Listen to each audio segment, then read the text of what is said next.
കോട്ടയം സ്റ്റൈലിൽ വെള്ളച്ചൂര മീൻ കറി നമുക്കൊന്ന് വെച്ച് നോക്കാം അല്ലേ. നല്ല കുടംപുളിയൊക്കെ ഇട്ടിട്ട് വെളുത്തുള്ളി, ഇഞ്ചി, കരിയാപ്പില, കടുക്, ഉലുവ ഇത്രയും നല്ല രീതിയിൽ മൂത്ത് കഴിയുമ്പോഴത്തേക്കിന് നമുക്ക് മഞ്ഞൾപ്പൊടി, കാശ്മീരി ചില്ലി പൗഡർ, നമ്മുടെ സാധാ എരിവുള്ള മുളക് പൊടി ഇത്രയും ചേർത്ത് നമുക്കൊന്ന് മിക്സ് ചെയ്യാം കേട്ടോ.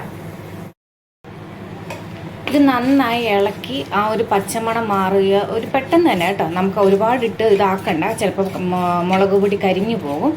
എന്നിട്ട് നമുക്കിതിലേക്ക് പുളിവെള്ളം ചേർത്ത് കൊടുക്കണേ. പിഴിഞ്ഞ് വെച്ചിരിക്കുന്ന നല്ല കുടംപുളിയാട്ടോ. ഇത് നമുക്കൊന്ന് ചെറുതായിട്ടൊന്ന് ഇളക്കി കൊടുത്തിട്ട് ഇതൊന്ന് സെറ്റായിട്ട് നമുക്ക് ബാക്കി വെള്ളം ഒഴിച്ചാൽ മതി കേട്ടോ. ഇതൊന്ന് അപ്പോൾ നല്ലൊരു തിക്കായിട്ട് നിൽക്കും.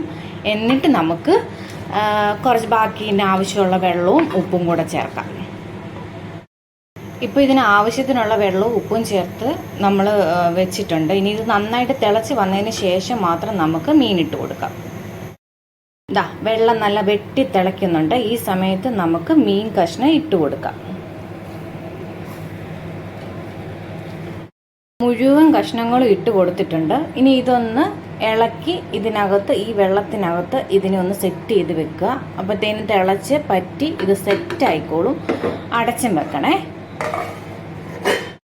ഇപ്പം നല്ലതായിട്ട് മീൻകറി വെട്ടി തിളച്ചിട്ടുണ്ട്. അത്യാവശ്യം വെള്ളം പറ്റി വരുന്നുണ്ട്. ഈ സമയത്ത് കഴുകി വെച്ചിരിക്കുന്ന 2 കരിയാപ്പില തണ്ട് അങ്ങനെ മുഴുവനായിട്ട് ഇട്ട് കൊടുക്കുക കേട്ടോ. ഒന്നും ചെയ്യേണ്ട, അതിൻ്റെ മണ്ടയ്ക്ക് കിടന്നോട്ടെ. എന്നിട്ട് വീണ്ടും അടച്ചു വെക്കുക. നന്നായിട്ട് തിളച്ച് പറ്റട്ടെ. മീൻ നല്ല തിളച്ച് പറ്റി നല്ല അടിപൊളിയായിട്ടുണ്ട്. നമ്മളിട്ട കരിയാപ്പിലയെല്ലാം തേണ്ട അതിലേക്ക് അവിഞ്ഞു പോയിട്ടുണ്ട്.